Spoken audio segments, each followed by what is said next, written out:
Good evening, traveler, and welcome to the Penumbra. Take your seat, please. Take your seat. The junction lies just ahead, traveler. If you'll allow me just a moment. Well, next stop, the Second Citadel. The wilds around the Second Citadel have always been dangerous, but new perils have taken root of late. Monsters with powers of manipulation have been cropping up everywhere lately, and the Queen has assembled a team to exterminate them for good. And so Sir Caroline is on the case to sniff out the source of these mind-controlling manipulators, but monsters aren't the only threats this world has to offer. A curse has taken the fishing town of Ballast through which Sir Caroline and her team must travel, and if they want to pass through, they'll have to find the source of this strange town's deadly malady. Our next stop? Lady of the Lake.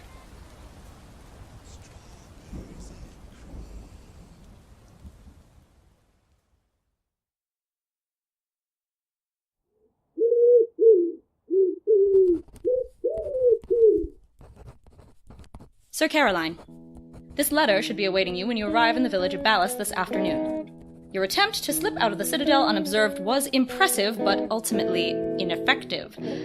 To dissuade you from attempting this again, from this moment forward, I will require daily reports from you regarding the special mission I've assigned. Any significant progress, leads, or evidence you come to in your investigation. Use my pigeon to send them, and remember, I'm trusting you. Don't let me down. Ever her subject servant, Queen Mira of the Second Citadel.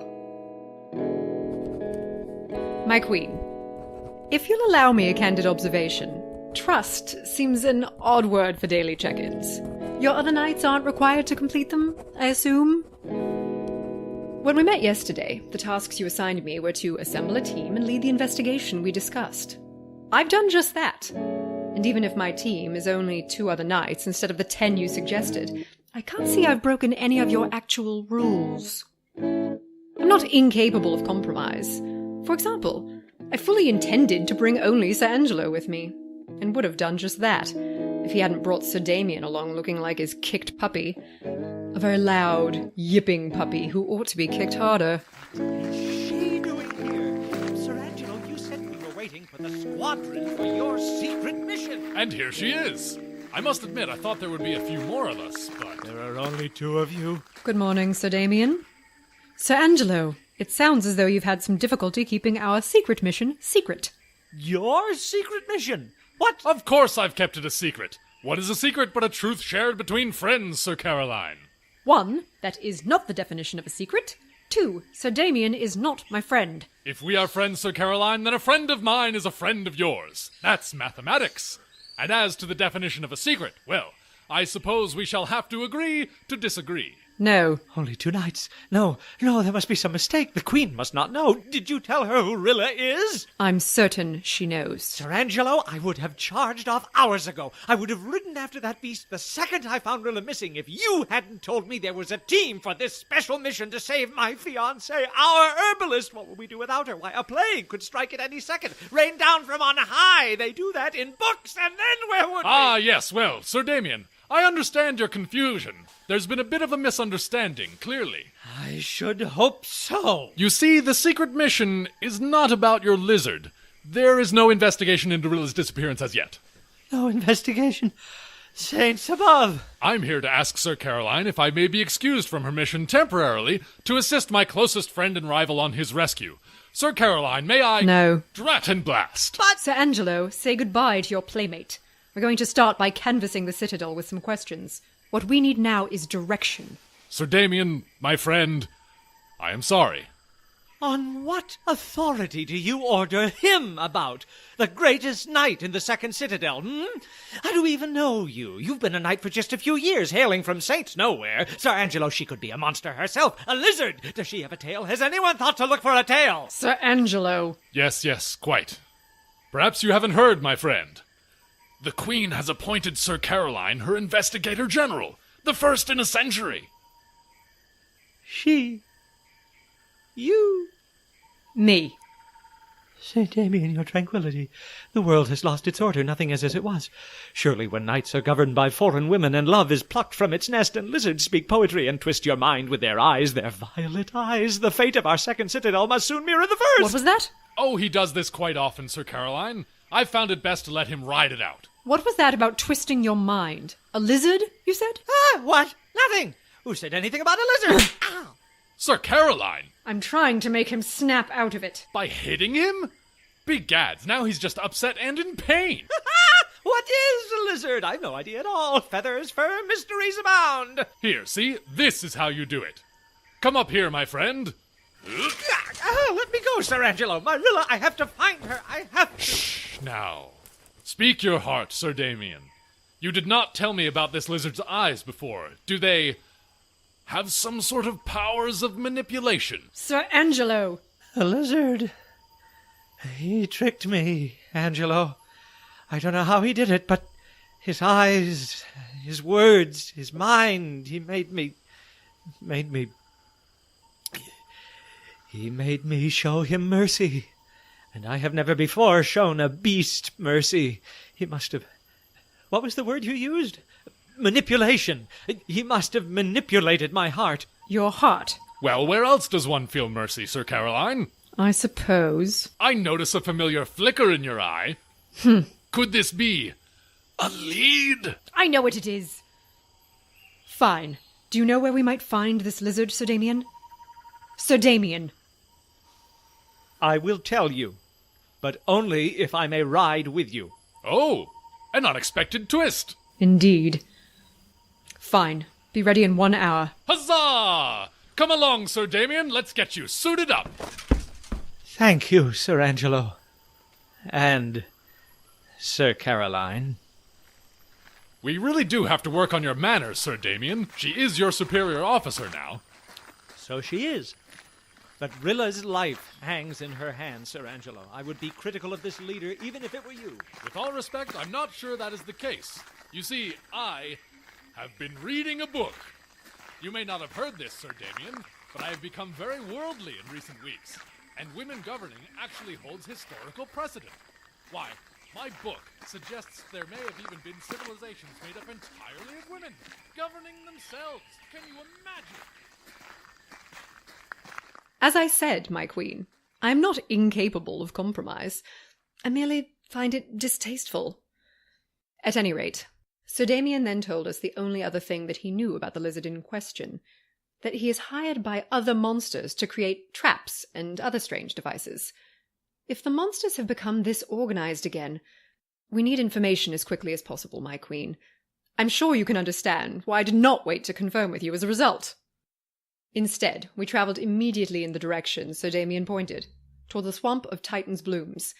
To get there, we will have to cross the Lake of Tranquility, which lies a 10 days' ride northwest. There are fishing villages across the lake, of course, but the land is treacherous, and so I set our course for the closest village on the closest inlet. Ballast.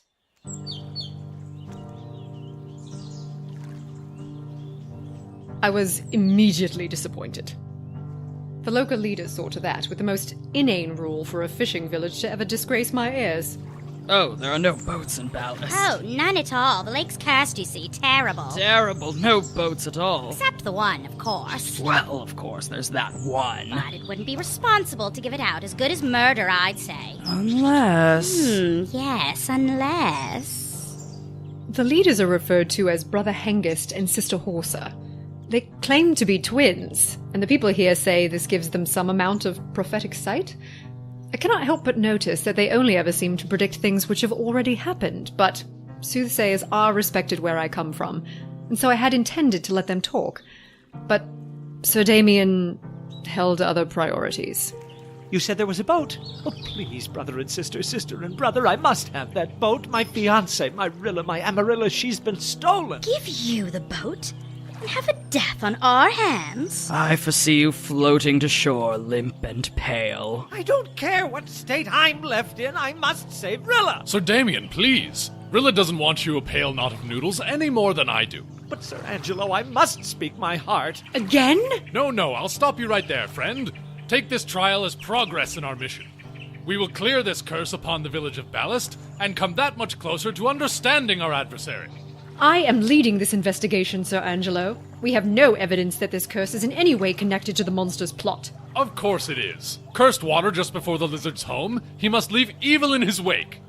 Sister Horsa, how long has this curse been active? Oh, 100 years at least. I would say 101. My hypothesis foiled. I see this is why you are the Investigator-General, Sir Caroline.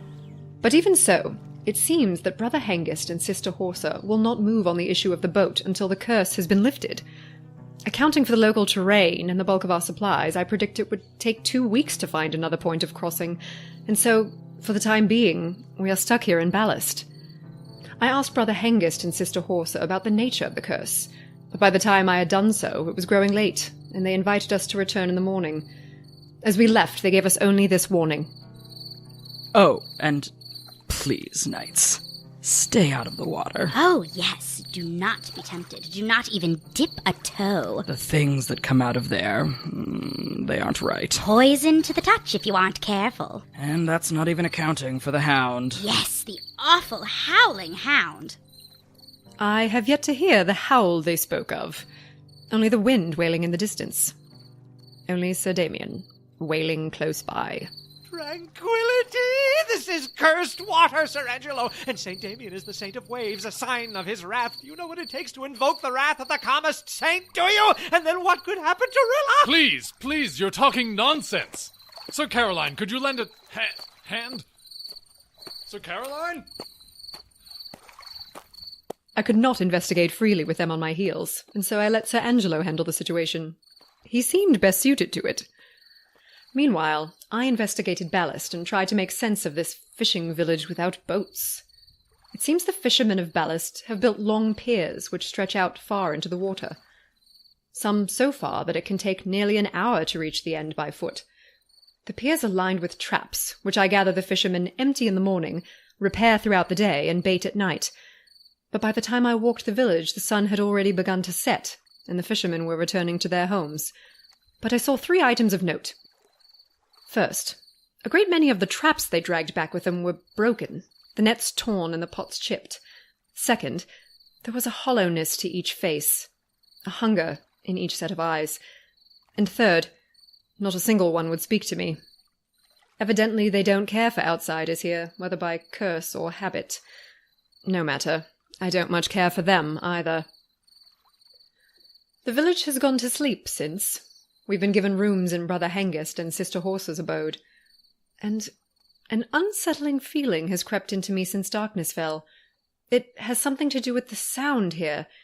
Sir Angelo managed to get a glass of ale into Sir Damien, and now, at last, the latter's moaning has quieted. The only sounds I hear now are Sir Angelo's outhouse trips every 20 minutes. A knight must be ever hydrated, Sir Caroline. And the sound of the water outside, lapping up against the docks. Emotions are crucial evidence in magical affairs, and so this tightness in my chest may be too important to ignore. Or it may be my own associations clouding things. In the village I grew up in, the lapping of water was always accompanied by the creaking of boats throughout the night. Whether my sleeplessness is caused by a curse magical or a curse nostalgic, I cannot yet report. That is, in fact, why I started writing this status report in the first place, to see if it would put me to sleep. It has. Good night. I will write tomorrow, unless I don't. S.C. Sir Caroline. Message received. Sending a boat to your location should arrive in 10 days. In the meantime, you are instructed to make yourselves useful to the people of Ballast. You are still Knights of the Crown. Remember, I expect a report tomorrow. Final note. This is perhaps not the case where you're from, but in the Second Citadel it is considered good manners to sign all correspondence with your name, title, and home. I expect to see this in the future. Ever her subject servant, Queen Mira of the Second Citadel. My queen. A reply by morning. My, you were up late. But that is what makes you the queen. Never resting. Pleasure only for the latest hours. If only your knights had such self-control. Sir Damien was found this morning on the shore, as pale and limp as Brother Hengist foresaw. Fear not, he was breathing. Snoring, in fact. We could hear him all the way to the other end of the village. He is still groggy, but this is the story as best we could shake it out of him. What was I doing? Sir Angelo put me to bed, but I was very, very sneaky, Sir Caroline. You would be proud, for I only pretended to sleep. Yes, pretended. And once you'd all fallen into slumber, I found a wooden plank and tried to float across the lake with it. Begads, man, the water was poison. Well, that's what the plank was for, wasn't it? And I wrapped my hands well enough to paddle, or so I thought. And then I remember I heard the howl. Howl. Describe it. It was like a hound, I recall. The noise made the calm water chop at the sides of my board. I thought it was the vengeance of St. Damien to kill me in the seat of his victory, and I prayed to him for help, and though the howling continued and the waves still struck my sides, I felt tranquil again. And so the waves were rocking me, too.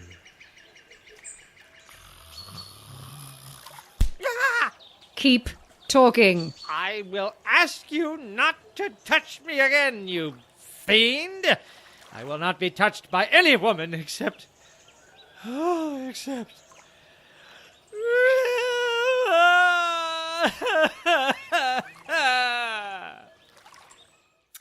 And that was all we managed to pry from Sir Damien. 2 pieces of information were gained from this little voyage, at least. First, the howling. The clue Sir Damien has given us, the water shaking, the noise clearer over the lake, the hound-like wail, are more likely to suggest a monster than a curse. And the second piece of information regards the poison in the water. Because of Damien's fatigue, but overall lack of illness, we can conclude that the toxin must be a sleeping draught of some kind. Not deadly in itself, but had Damien not taken the wooden plank, he would certainly have drowned. This combination of factors suggests a single simple conclusion, that there is a monster in the lake, but any attempts to approach it will lead to our drowning. Sir Angelo is frustrated by this information.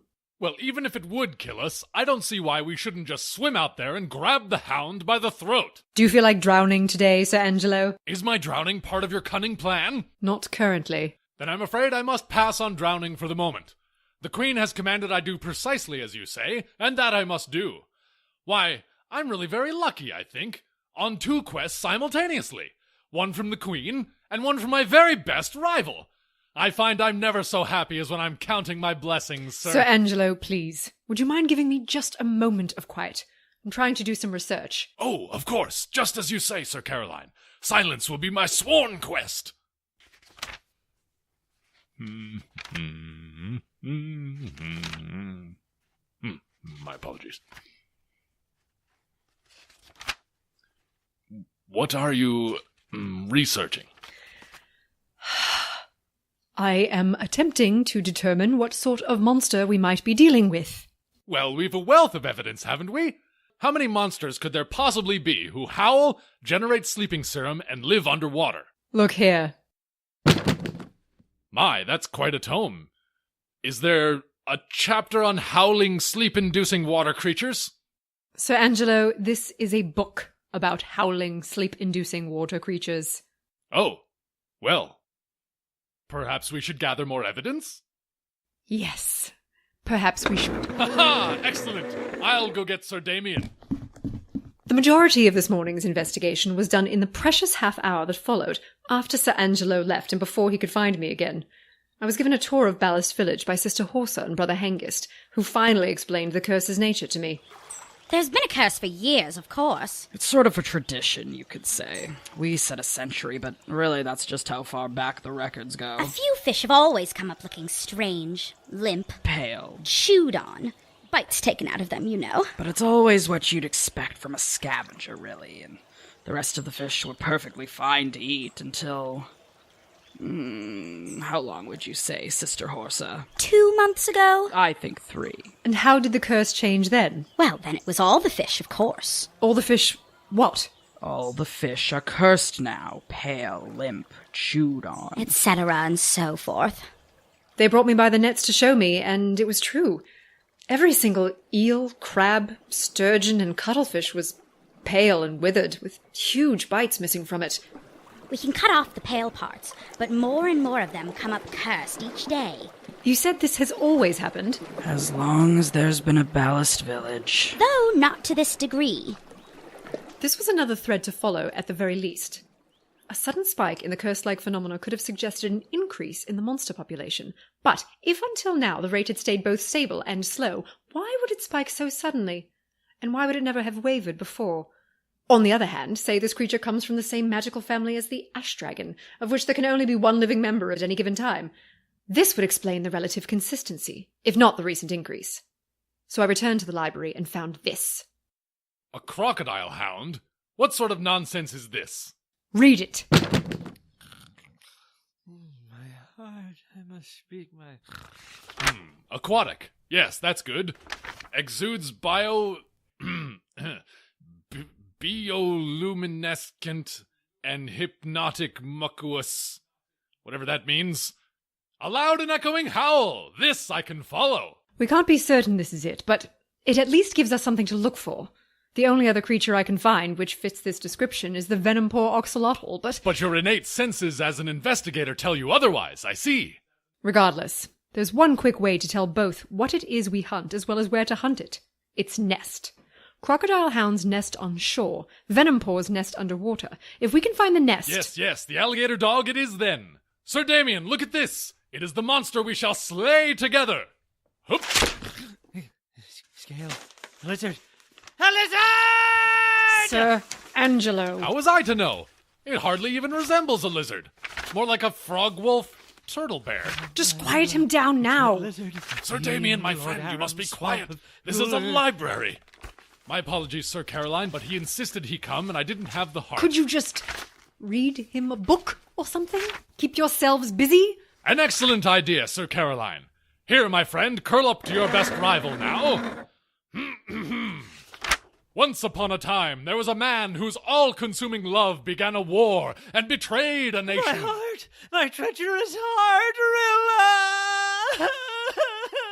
Suffice it to say, we were then asked out of the library, and I found nothing else useful during this morning's investigation. I must say, my queen, I understand Sir Angelo. As irritating as I find him, I'm certain he'll be useful for tearing this beast in two when the time finally comes, but Sir Damien... I've been searching for nearly 2 weeks now, and I can find no reason you should keep him as close as you do. Sir Angelo, myself, and at least half a dozen other knights are stronger fighters than he. When given a research task, he collects turns of phrase instead of information. And with him around, I can't even use Sir Angelo well because they spend all of their time either sharing tall tales or tending to that imbecile's heart. Whatever sentiment causes you to keep him in your guard, I cannot fathom. At any rate, this should bring an end to my report. Sir Angelo has informed me that Sir Damien is fully awakening, and I'm certain he'll have to be watered or some such nonsense. I'll write again as the case develops. And a final note. Your suggestion about my signature has been taken. I hope you find this to be an improvement. Love and loyalty. Sir Caroline, of right here, today. Sir Caroline, your comment at the beginning of today's report about my taking pleasure in the latest hours demonstrates disrespect and, worse, a complete misunderstanding of what authority demands. I have too much relying on me to rest, and until you settle these monsters with powers of manipulation, you had better spend your time working too. Your progress on the case so far has been good, but your management skills could use improvement. You're correct that you and Sir Angelo are more capable fighters than Sir Damien, but incorrect that this makes him a poor knight. His single-mindedness may irritate you, but I suggest you learn to use it. He will fight when injured. He will never rest. When Sir Damien's been convinced the demons of his heart can be quieted with an action, he will perform that action to the ends of the earth.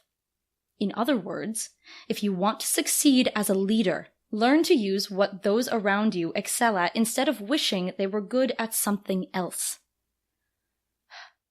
This is your last chance with your signature. I expect to see your full name on your next missive.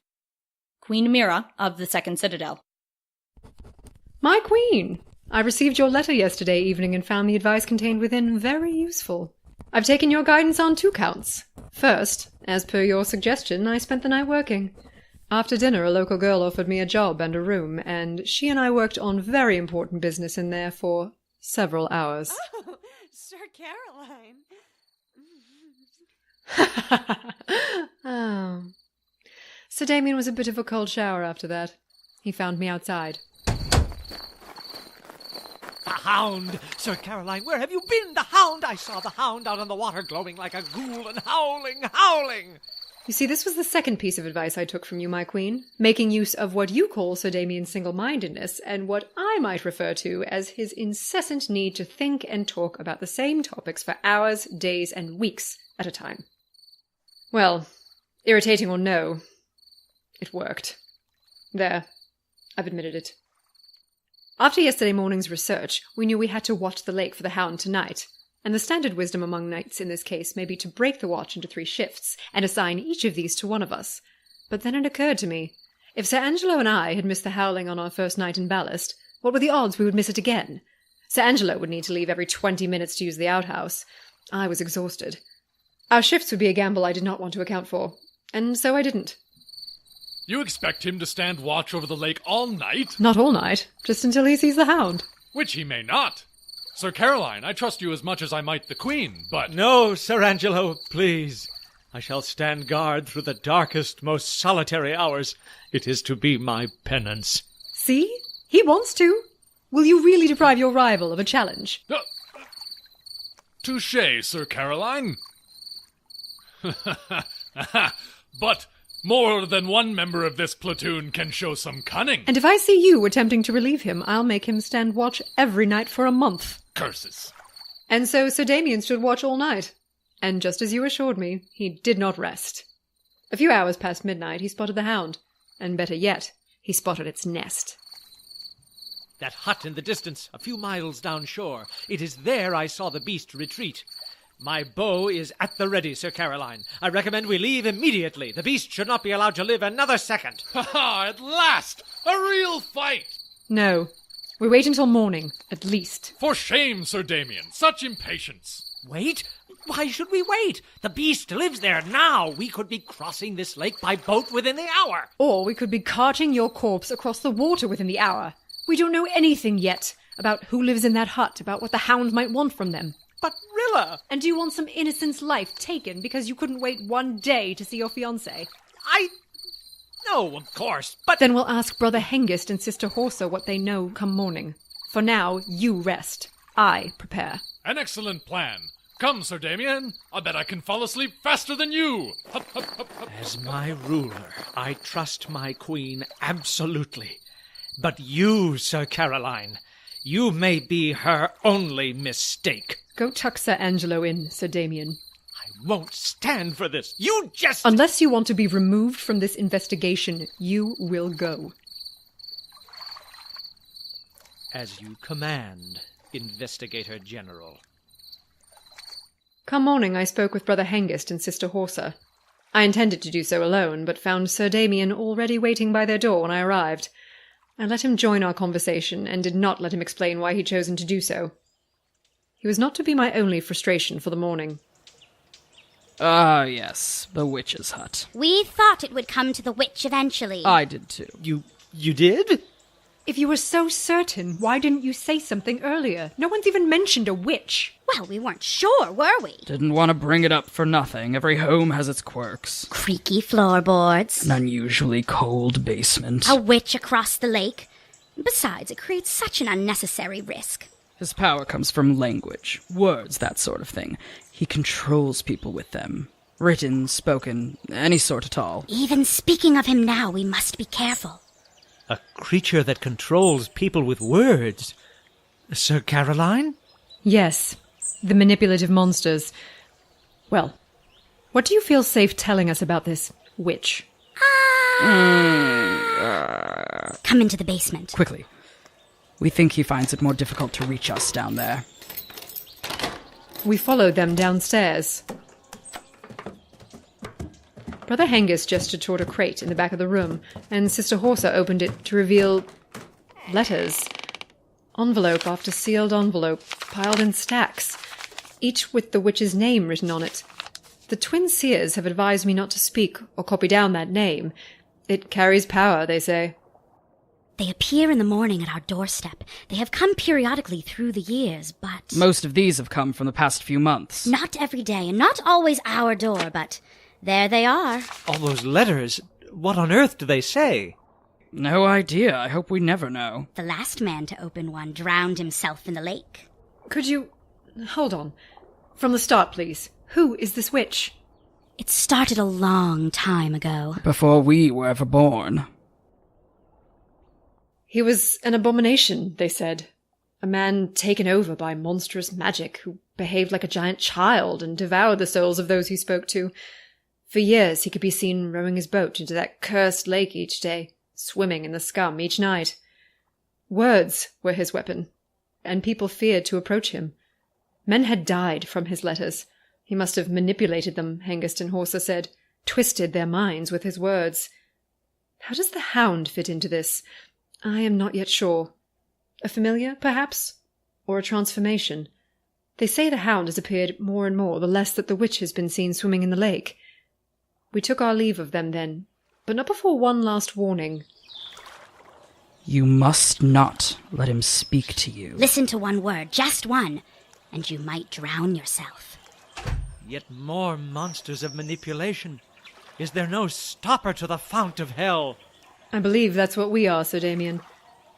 We leave at nightfall, once the hound is out on the lake. Then we'll only have one monster to contend with. Your strategy is sound, Sir Caroline. Tonight, then. Sir Angelo has been informed, and preparations are on their way. Ballast's witch problem ends tonight. Don't bother writing back, my queen. We are leaving now, and I'm perfectly happy to tell you if we are dead. Yours, Sir Caroline.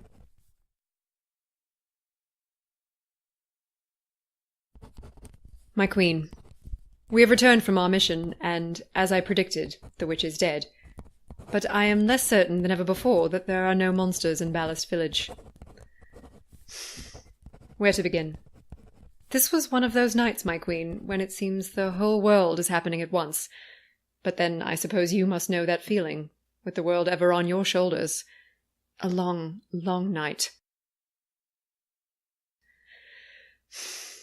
I think I shall start with the pigeon. Yes, the pigeon. Then I may keep you in some suspense, at least. You may have noticed the old bird currently mouldering on your windowsill is not the aquamarine and gold-speckled dove your correspondence usually rides with. This balding grey thing looks at best sick, and more likely cursed. It has a right to the latter. After all, it belonged to the Witch of Ballast. One of many, you should understand. That was the first thing we heard on approaching the witch's hut. Pigeons. An endless fluttering of wings, a cacophony of cooing. Dozens of pigeons, perhaps hundreds, nesting on the hut's roof, in the windows, cracks in the walls, absolutely everywhere. The haphazard way they'd built their nests and pulled at the roof's thatch made them appear closer to an infestation than invited pets. But it is, of course, the way of monsters to infest and overrun that which attempts order. And so Sir Damien drew his bow. This must be the place. The witch's dwelling. Oh, the people he's killed. I should have patrolled here sooner. Why didn't I come sooner? We stepped closer and heard a wooden creak. Familiar to me, but strangely alien in this lakeside village. Do you hear that? The beast! It strikes from the shore! Have at thee, monster! But when we pushed through the reeds to find it, we saw that it was merely a wooden boat. A one-man canoe creaking on the water, as we hadn't heard since our arrival in Ballast. But this, at least, was enough to assure Sir Angelo that the leaders of Ballast had told the truth, and so he drew his sword. Now is the time, before the hound returns, Sir Caroline. And we entered the witch's hut. Oh! Oh my. What hellish hovel? Meat, my queen. Rotting meat on every surface. Small and delicate bones sticking from the pulp. The husks of fish, otters, crabs. The stench was unbearable. The blood clung to my boot. And at last, I drew my sword. Sir Caroline?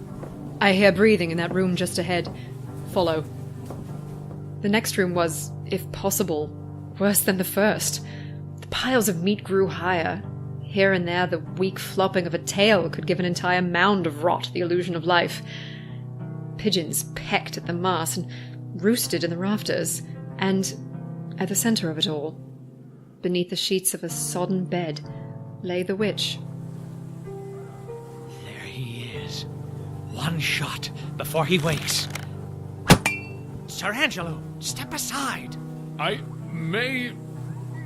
In a moment. I only need a moment. Get out of my way.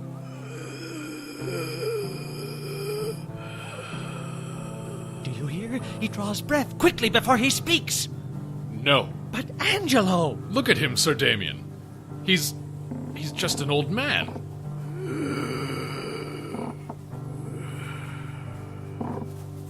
He certainly looked like one. An old, sick man, lying beneath... rotting meat. I tried as best I could to take stock of the information available to us. It was difficult with Sir Damien and Sir Angelo's bickering. An old man? He's already corrupted your mind, hasn't he? His words. We must have missed some words he wrote. Something carved into the doorframe, perhaps, or his accursed canoe.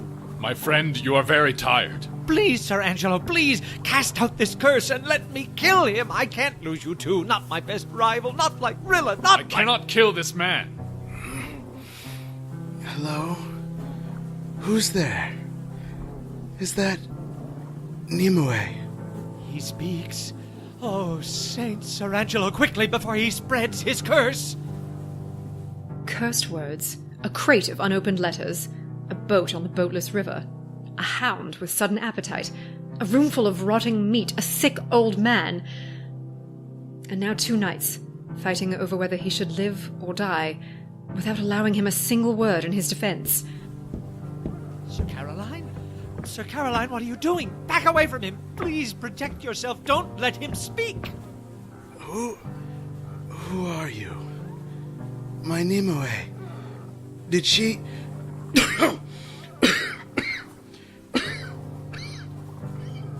The witch's eyes were cloudy as marble, and he stared somewhere far, far past me. His lips were cracked and dry and bleeding. I opened my canteen and gave him a drink. Thank you. You are... Who are you? Don't! My name is Caroline. No. Caroline. Visitors. At this late hour. I never would have thought. That's it. That's the sound I heard. The hound! The beast approaches. There was a terrible crashing at the window. And then, standing in the room with us, the crocodile hound. There passed the single moment that always comes before a fight, no matter how prepared the combatants. Even an ambush has a breath before it starts. Never long enough to think, my queen. Only act. The hound growled. Sir Angelo and Sir Damien drew their weapons. Stop, Nimue. Sir Caroline, to let a man live is one thing, but a monster... I know how it is to let affairs of the heart interrupt one's duty, Sir Caroline, and please, whatever sympathy you feel... Put down your weapons. But why? Because as long as I hold the authority of the queen, you will do exactly as I say. Now put down your weapons. Of course. Sir Damien. I will not fire, but if it means protecting my fellow knights, I will keep my bow drawn. Nimue, stop. Nimue, please. Keeping your bow drawn may be what endangers us, Sir Damien.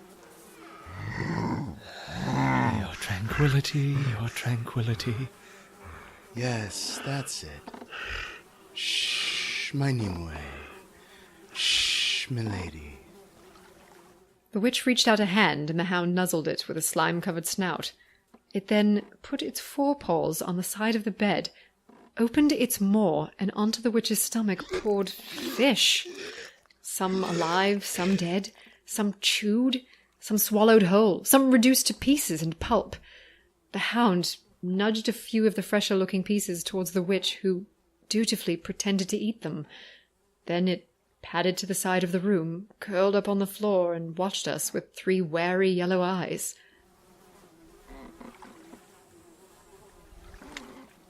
I apologize for the mess. I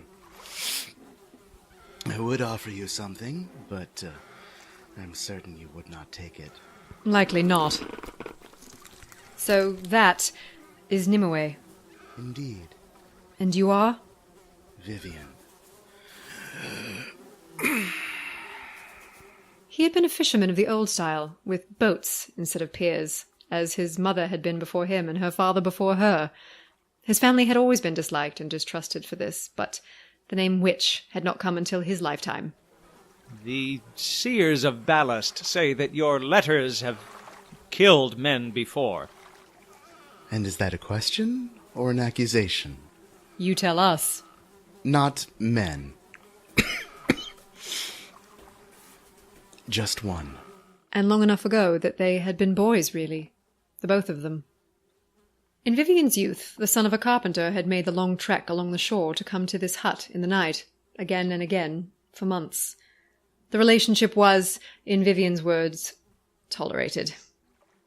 As you've informed me, such closeness, however intimate, is considered natural behavior in children in this kingdom, so long as childish things are soon put away. But the carpenter's son and Vivian would not put it away. And after one such late-night visit, the boy left Vivian in tears, and could not be persuaded to leave his bedroom. His parents asked Vivian to help them, and after months of this, he sent what he called one final letter, to make everything clear. And sure enough, the boy's tears stopped. If he seemed no happier, his parents thought, perhaps he was just tired, and so they let him go to bed. The next morning, the boy was found dead in the lake. Vivian still kept a carving of this boy by his bedside. Rough-cut wood, worn smooth by decades of touch. I handed it to him, and he ran his fingers over it. Brow, cheeks, chin, and was silent. Of this relationship, Sir Damien and Sir Angelo asked no more, for I did not let them. But it's our duty, isn't it? To gather the facts, determine whether this man is a monster, and... Some stories do not have to be told.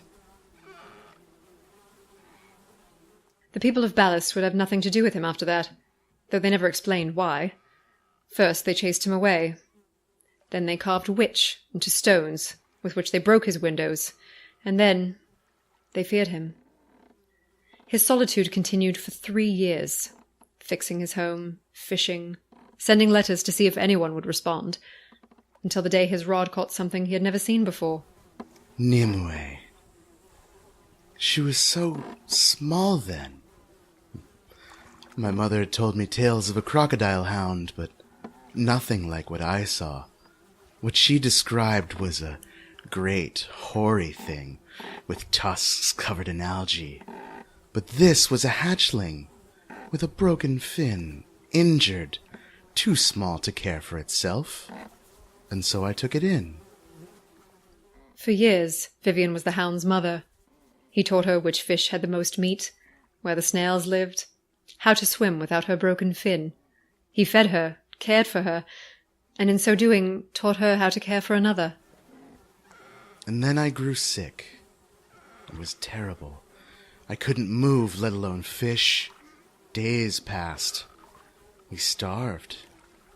I tried to pull myself into the boat to feed us, and couldn't even make it to the door. And then, one day, fish. In my home, brought to me by Nimue.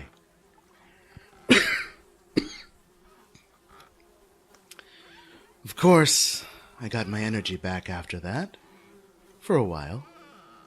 And when I'd grow tired, Nimue would fish for me, and I would improve for a while, and then I'd be sick again, until one day I just didn't improve.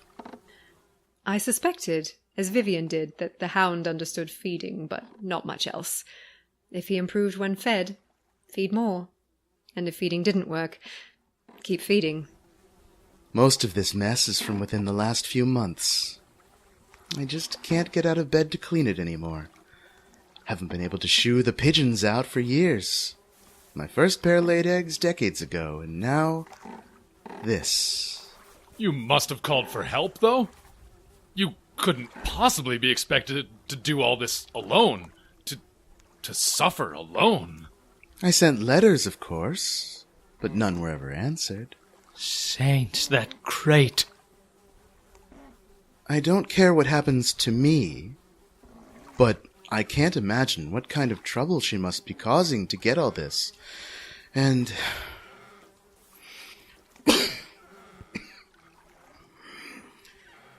to tell you the truth, Knights, I want her to be free.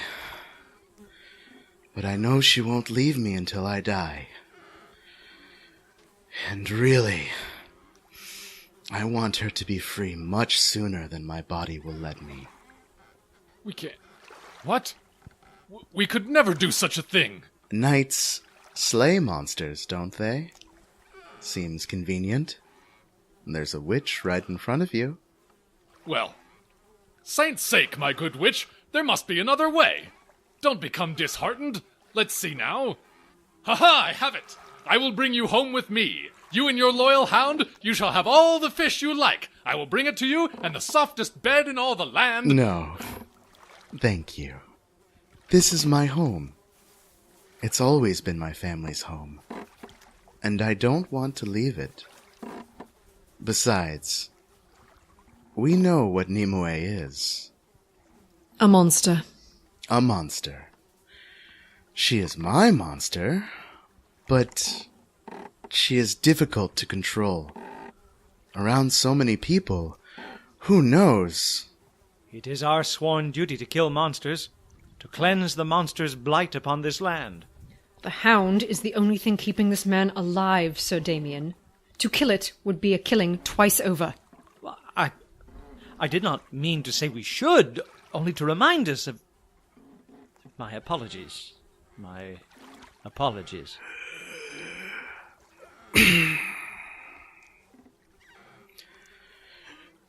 I am nearly out of strength for the day, Knights. I would like an answer. I would like to be awake for this. Investigator-General, we await your command. Oh, so now that the decision's become distasteful, it's on me to make it. Is that right? No, not at all. Only what? Sir Caroline, I really don't think this is necessary. Only what, Sir Damien? a true Knight of the Crown understands that unity entails trust. I trust Sir Angelo's strength and his loyalty. I trust the Queen's leadership absolutely, and that means I must trust you completely, as my Investigator-General. I am sorry if I have implied otherwise. My heart has betrayed me this day, and I have betrayed my citadel.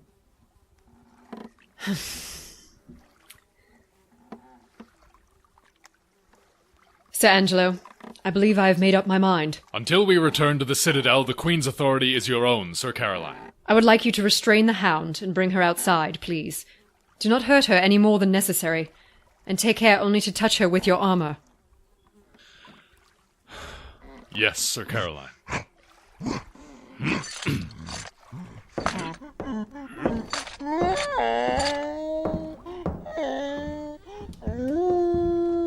Such loyalty. And from a monster.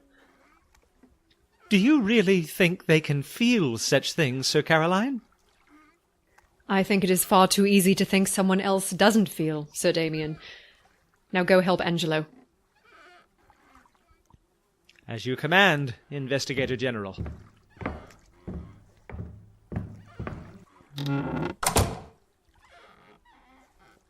It has been a long time since I've spoken with anyone. Did you miss it? Not really. Do you think that's strange, Caroline? To be alone all this time and not be lonely? Perhaps I am a witch after all. I have known witches, and I do not think you are one. But I do think you're strange. Do you think I've made a mistake, then? Choosing to live my life this way? I think the only way I could know that is to have lived it myself, Vivian. And that I do not plan to do. I don't much care for rotting meat. Perhaps that is wisest. After my business was done, Sir Angelo deposited the hound deep in the forest, and Sir Damien helped me bury Vivian nearby. When we returned to the village, Brother Hengist and Sister Horsa seemed neither surprised nor particularly concerned by what we told them. An understandable mistake, they said.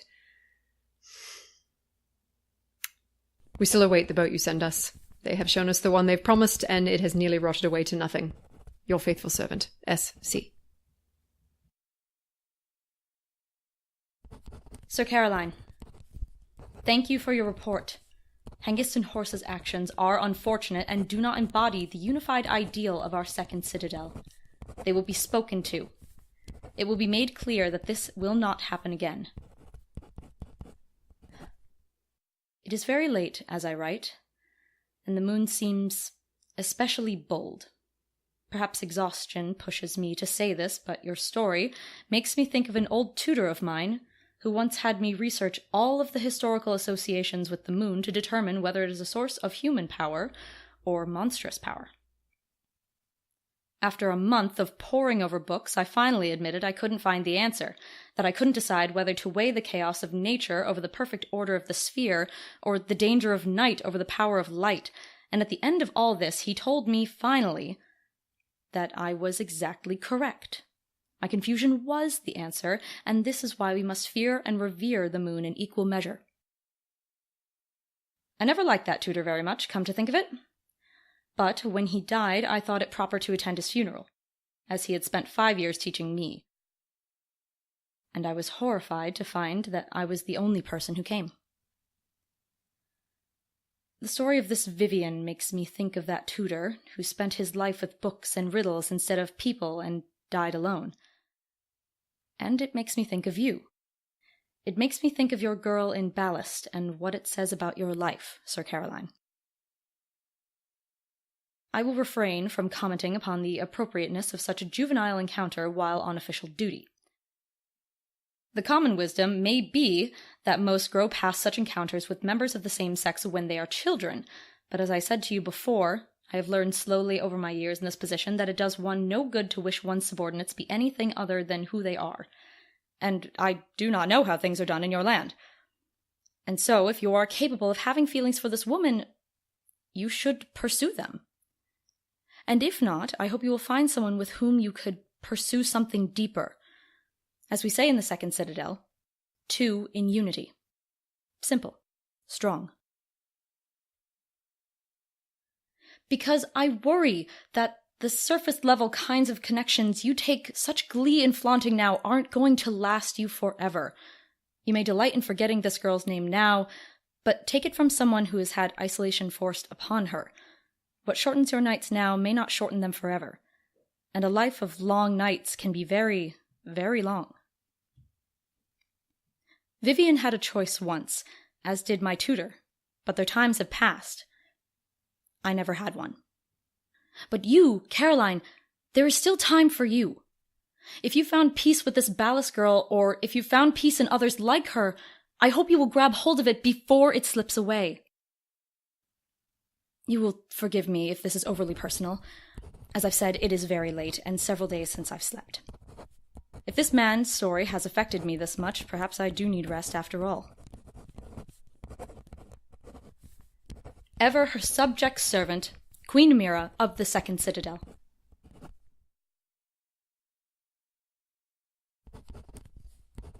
My queen, you'll refrain from telling me what to do in my personal business. As a commander, you're unparalleled. But in personal life, you are, if I may be so blunt, tragic.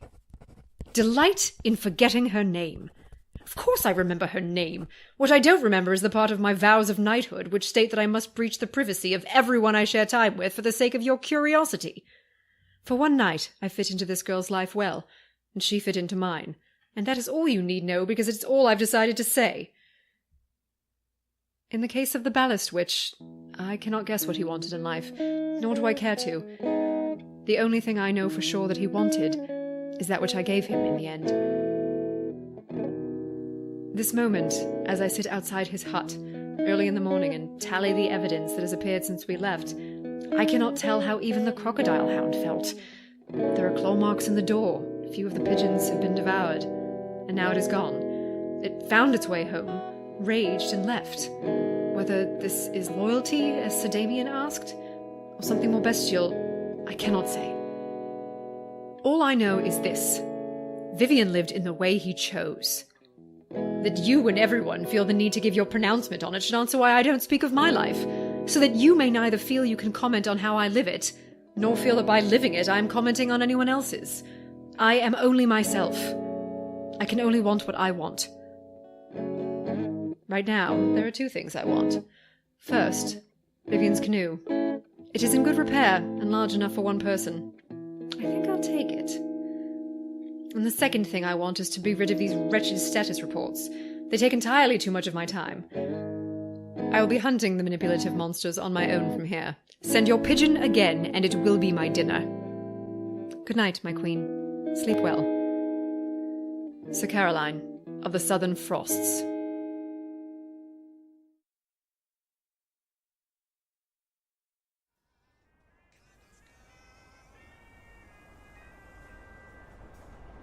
If you've enjoyed this tale, please consider donating to the Penumbra on Patreon. Our artists work tirelessly to bring you these stories, and if you have the means, we hope you will support our efforts. Every dollar helps. You can find that page at patreon.com/thpenumbrapodcast. If you support us on Patreon at the $10 level or higher, you will receive access to commentary tracks like this one, from actors Kate Jones and Leslie Drescher and co-creator Kevin Vibert. I just love it so much. Angelo and Rita make me think about the fact that there's a certain kind of obliviousness that's actually a really good character trait, you know? Yep. There's they don't notice the hate radiating Right. towards them, the hate in the world in Or general. it just bounces off them. Who else can a person, Sir Caroline, maybe spew all that hate at? He's like, fantastic! I love it! You can also support the Penumbra by liking us on Facebook, following us on Twitter at the Penumbra Pod, following us on Tumblr at the Penumbra Podcast, telling your friends about us, telling your friends to tell their friends about us, and especially by rating and reviewing our podcast on iTunes. Every rating, comment, and kind word spreads our stories further and inspires us to keep creating more and better tales to come. We would like to give special thanks to all who support us on Patreon, but especially to Francie Liana, Charlie Spiegel, Minchowski, Jamie Gunter, and the Princess and the Scrivener for their incredibly generous contributions per episode. Thank you. This tale, Lady of the Lake, was told by the following people: Leslie Drescher as Sir Caroline, Kat Buckingham as the Queen, M. Sutherland as Sir Angelo, Matthew Zonzinger as Sir Damien, Simon Moody as Vivian, and Kate Jones as Brother Hengist and Sister Horsa. On staff at the Penumbra, Kevin Vibert is our lead writer and recording engineer. Sophie Kaner is our director and sound designer. Graham Turner is our script editor. Noah Symes is our production manager. Alice Chung is our designer and financial manager. Kat Buckingham is our publicity director. Original music by Ryan Vibert, promotional art by Michaela Buckley. The Penumbra is created and produced by Sophie Kaner and Kevin Vibert. I'm afraid this is the end of the line for today, dear traveler. We hope you will ride with the Penumbra again soon.